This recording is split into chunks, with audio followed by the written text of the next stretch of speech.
Welcome to the course of Data Communication Networking BE 7th semester Electronics and Communication Engineering. We are discussing a physical layer unit. In the previous session, we have discussed the structure of a switch in a physical layer. In this session, we are going to see a physical layer in which a telephone and the cable networks for a data communication networking. So, in the telephone networks, what are originally created to provide a voice communication? The need to communicate the digital data resulted in the invention in the dial-up modem. With an advent of the internet came the need for the high-speed downloading and uploading. The modem was just too slow. A telephone company added a new technology called as a digital subscriber line (DSL).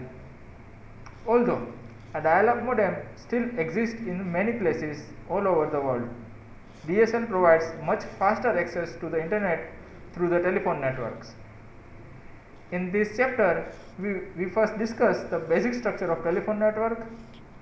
Then we see how dial-up modems and the DSL technologies use these networks to access the internet. Cable networks are originally created to provide access to the TV programs for those subscribers who had no reception because of the natural obstruction such as the mountains, etc. Later, the cable networks became the popular with the people who just wanted a better signal.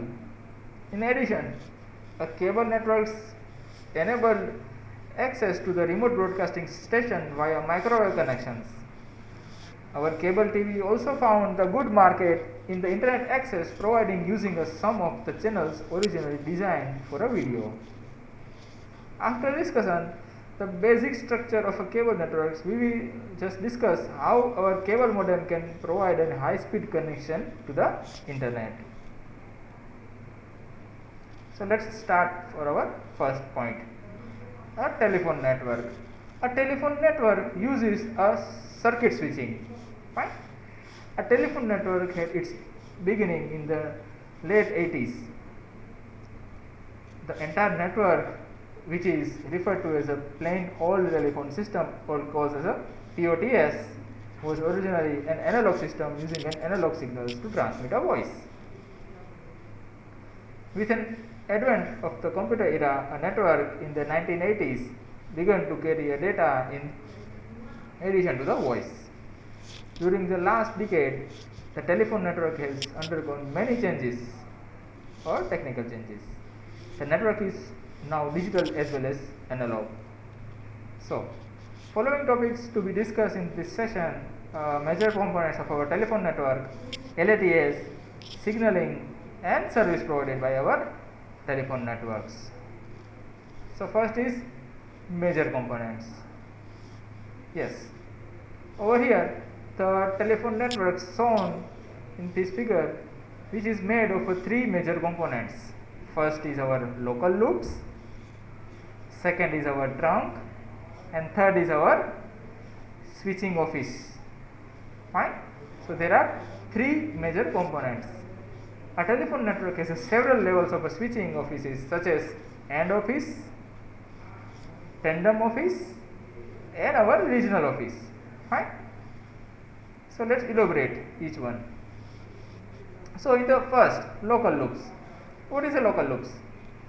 One component of a telephone network is a local loop, a twisted pair cable that connects the subscriber telephone to the nearest AND office or the local central office. Fine. So it is connected over here. The local loop used for the voice has a bandwidth of 4000 Hz or 4 kHz. It is interesting to examine the telephone number associated with each local loop. The first three digits of the local telephone number define the office. The next four digits defines the local loop number. Okay. Next is trunk. The trunks are transmission media that handle the communication between the offices. A trunk normally handles the hundred or the thousands of the connection through the multiplexing. Transmission is usually through the optical fiber or the satellite links. Fine. Next is switching office. To avoid having a permanent physical link between any two subscribers, the telephone company has a switch located in the switching office. A switch connects the several local loops or the trunks and allow the connection between the different subscribers. Fine. So it is clear to you? Yes. Next is LATS. After the disinventure of 1984, the United States has divided into the more than 200 local access transport areas, or called as a LATS. The number of LATS has increased since then. A LATS can be small or the large metropolitan area. A small state may have one single LATS and the large state may have several LATS. A LATA boundary may overlap the boundary of the state. Part of the LATA can be one state or part in the another state. Fine. So in the first, the intra-LATA service, a service offered by common carriers, just like our telephone companies inside our LATA, are called as a intra-LATA service. The carrier that handles this service is called as a local exchange carrier, or called as a LEC. Before the Telecommunication Act 1996, intra-LATA service were granted to one single carrier. This was monopoly. After 1996, more than one carrier could provide a service inside a LATA. The carrier that provided a service before the 1996 owns the cabling system, just like a local loops, is called as a incumbent local exchange carrier, or ILEC. The new carriers that can provide a service called as a competitive local exchange carrier, all called as a CLEC.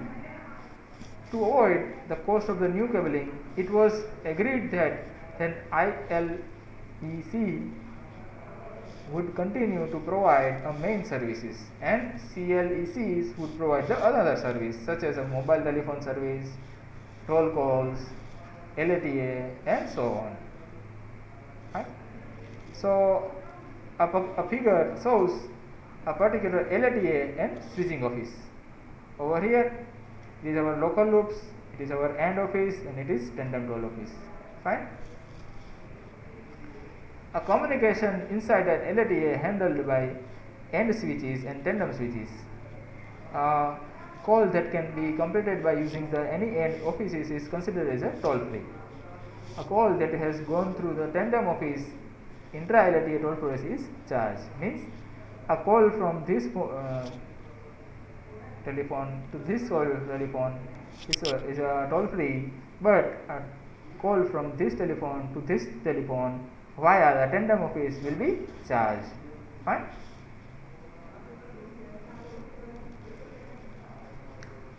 Next is inter-LATA services. The service between the LATAs are handled by the inter-exchange carriers, or IXCs. These carriers, sometimes called as a long distance company, provide communication service between the customer in the different LATAs. After the Act of 1996, these services can be provided by any carrier, including those involved in the intra-LATA services. A field is wide open. Carriers providing the inter-LATA services including AT&T, MCI, WorldCom, Sprint, and Verizon. These all are abroad countries. The IXCs are long distance carriers that provide a general data communication services including telephone services. A telephone call going through the IXC is normally digitalized, with the carriers using the several types of networks to provide services. Next is points of presence. Yes. As we have discussed, in the intra-LATA service can be provided by the several LECs or one ILCS and possibly more than one CLCS. We also said that the inter-LATA service can provide by several IXCs. How do these carriers interact with each other? The answer is via switching office. Fine. Via switching office called as a POP, means points of presence. Each IXCs that wants to provide an LATA service, then LATA must have a POP in the LATA. The LECs that provide a service inside an LATA must provide the connection so that every subscriber can have access to all the POPs. Our figure illustrates this concept. A subscriber who needs to make a connection with another subscriber is connected first to the end switches, then either directly or through the tandem office to the POP. Fine.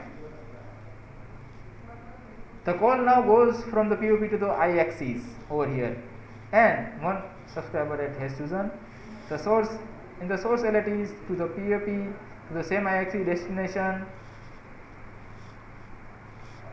The call is passed to the toll office, and I-axis is carried through the passes by the I-axis to this direction.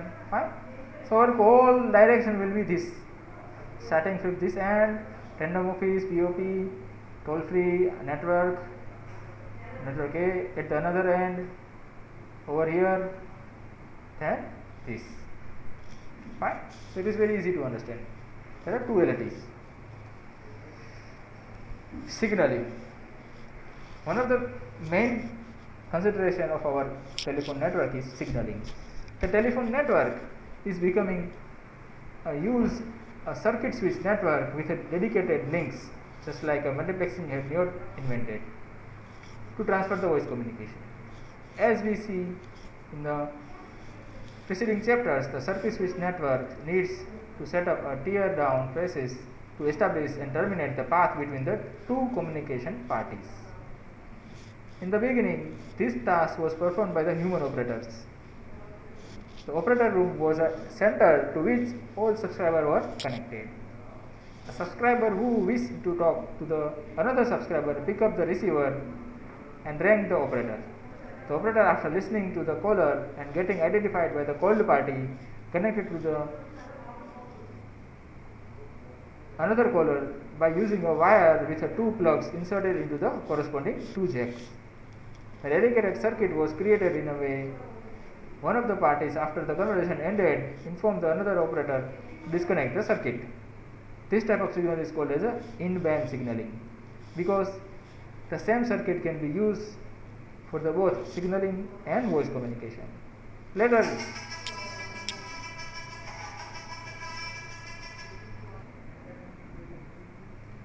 sorry for the disturbance. Later, the signaling system became an automatic. Fine. Our system will become automatic. Our rotary telephones were invented, then sent to the digital signal defining each digit in a multi-digital telephone network. The switches in the telephone companies use the digital signals to create a connection between the caller and the called parties. Both in hand and out of the band signaling were used. In-band signaling uses 4 kHz voice channel was also used to provide a signaling. In out-of-band signaling, a portion of the voice channel called as a bandwidth was used for a signaling, and a voice bandwidth and the signaling bandwidth were separate. A telephone network evident in a complex network, the functionality of the signaling system increases. The signal system were required to perform another task such as listed in our slide.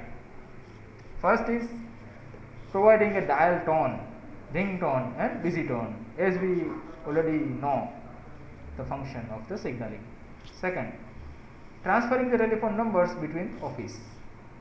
One office transfer to another office a particular numbers. Third is maintaining and monitoring the call. As you know, it will maintain and monitor the call. Next is keeping billing information. A particular duration is there and charges are there, and then generate a bill.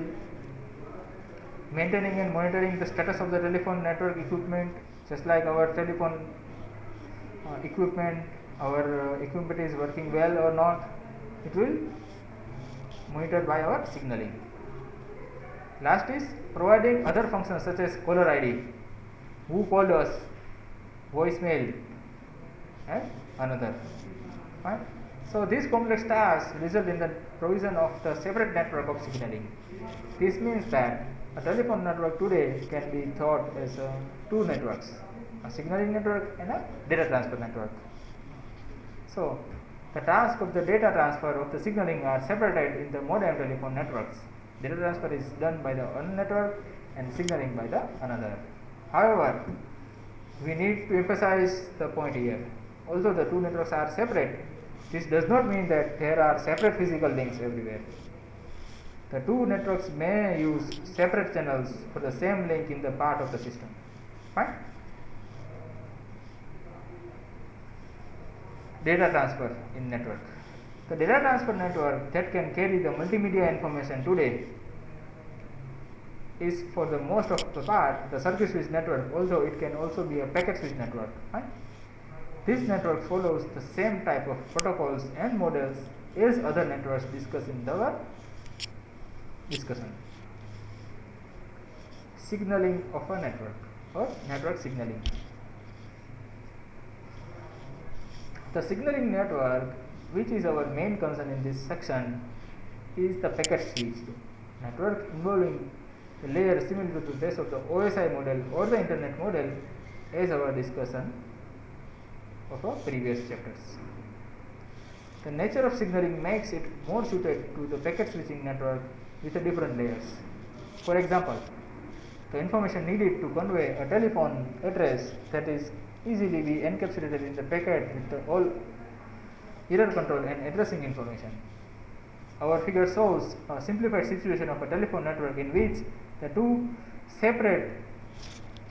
networks are separated. Right? One network is separated, two network is separated. Fine? It is a signal network, it is a data transfer network. The user telephone or the computer is connected to the signal points SP. The link between the telephone set and the SP is common for these two networks. Fine? The signaling networks uses the node called as a signal transport port or called as a STP that receives and forwards the signaling messages. The signaling network also includes the service control point SCP that controls the whole operation of the network. Other systems such as a database center may be included to provide a stored information about the entire signaling network.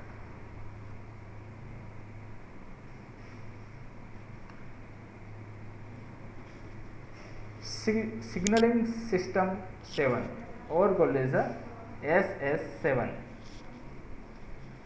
The protocol that is used in the signaling network is called as a signaling system 7 SS7. It is very similar to the 5-layer internet model we have seen in our previous unit, but the layers have a different names as shown in this figure. Means we have layers, physical, data link, network and upper layers. Over here SS7 have a MTP level 1, MTP level 2, MTP level 3. In this figure TCAP, TUP, SCCP and ISUP. So what is the meaning of each one? An MTP called as a message transfer part, SCCP called as a signaling connection and control point, TCAP called as a transmission capabilities application port, TUP telephone user port, ISUP called as a ISDN user port. Fine. So let's discuss each port. First is our physical layer, just like our MTP level 1. The physical layer in an SS7 called as a message transfer port level 1 uses the several physical layer specifications such as T1 1.544 Mbps and DC0 64 kbps speed.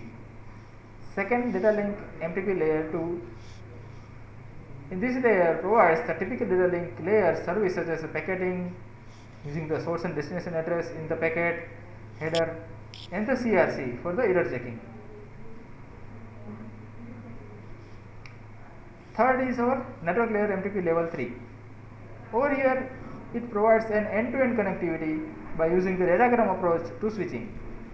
Routers and switches route the signal packets from the source to the destination address. Transport layer or SCCP. The signaling connection control point is used for the special services such as 800 call processing. Upper layers just like a TUP, TCAP, ISUP. There are three protocols upper layers. Telephone user port is responsible for setting up voice calls it receives a dialed digital and the routers that calls. Transaction capabilities application part. TCP provides a remote calls that can let the application program on a computer, invoke a procedure on another computer. ISDN uses the port. ISUP can replace the TUP to provide service similarities to those of the ISDN network. Fine? Okay. Now, a service provided by our telephone networks, and which type of service is provided by our telephone networks? There are two types of services provided by our telephone networks. First is analog, second is digital. In analog services, in the beginning, the telephone companies provide their subscriber with an analog services. These services still continue today.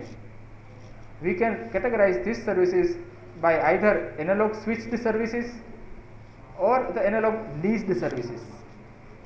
So first is analog switched services. This is fibular dial-up service most often encountered when a home telephone is used.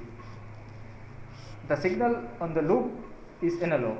The bandwidth is usually between 0 to 400 kHz. A local call service is normally provided for the flat monthly rent, although some LATs and carrier charges for each call or a set of calls. Rationale for the non-flat rate charge is provided the cheaper services for those commercial who do not make many calls. Another service called as an 800 services. If the subscriber, normally an organization needs to provide free connections to the other subscriber, just like our customers, it can request an 800 services. In this case, the call is free for the caller, but it paid by the callee. The organization uses these services to encounter the customer to call. The rate is less expensive than that for the normal long distance call. Wide area telephone switches, all WTS. It is the opposite of the 800 series services. The latter are inbound call paid by the organization. The former are outbound calls paid by the organization. This service is less expensive alternative to the regular tolls calls. Charges are based on the number of calls. The service can be specified as outbound calls to the same rate, to several states or to the whole country, with rates change accordingly. Second is analog leased services. And analog lease services offer the customer to opportunity to the lease line, sometimes called as a dedicated link, that is permanently connected to the another customer. Although the connection is still passed through the switches in the telephone network, subscriber experience is a single line because the switch is always closed, no dialing is needed. Right? You hook up your telephone and connect the digital services. Recently, telephone companies began offering with digital services to their subscriber. Digital services are less sensitive than the analog services to the noise and other form of interferences. So it is sometimes very good services for our telephone networks, as you can see in our mobile. So the two most common digital services are switched 56 services and the digital data services DDS, as listed over here. We already discussed the high speed data services, the T lines, in the preceding chapters. We discussed other services in this chapter. First is switched 56 services. It is a digital version of analog switch line. It is switch digital services that allows the data rates up to 56 kbps. To communicate through these services, both parties must subscribe. A caller with a normal telephone services cannot connect to the telephone or the computer with a switch 56 services, even if the caller is using the modem. On the whole, the digital and the analog services represent two completely different domains for the telephone companies. Because the line in the switch 56 service is already digital, subscribers do not need modems to transmit the data or digital data. However, they do need another device called as a digital service unit, DSU. Last, digital data services. It is a digital version of analog leased line. It is a digital leased line with a maximum data rate of 64 kbps. Fine.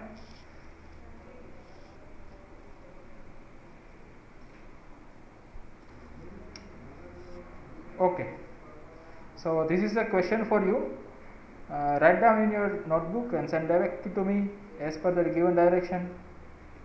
So today we conclude our session. See you in the next session.